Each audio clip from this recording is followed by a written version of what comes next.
IPL থেকে অবসর নেওয়ার ঘোষণা দিয়েছেন ক্যারিবীয় অলরাউন্ডার আন্দ্রে রাসেল।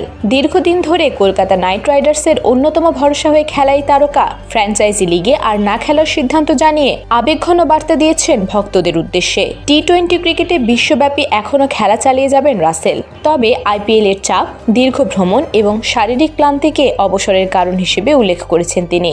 2012 সালে আইপিএলে অভিষেকের পর রাসেল দ্রুতই টুর্নামেন্টের সবচেয়ে ভয়ঙ্কর অলরাউন্ডারদের একজন হিসেবে পরিচিতি পান। বিশেষ করে কেকেআরের হয়ে তিনি অসংখ্য ম্যাচে একক পারফরমেন্সে দলকে জয়ের পথে নিয়ে গেছেন। ব্যাট হাতে 200-র বেশি স্ট্রাইক রেট, ধ্বংসাত্মক শেষের ওভার আর বল হাতে গতি ভেরিয়েশনে উইকেট, সব মিলিয়ে আইপিএলে তিনি ছিলেন এক বিশেষ চরিত্র।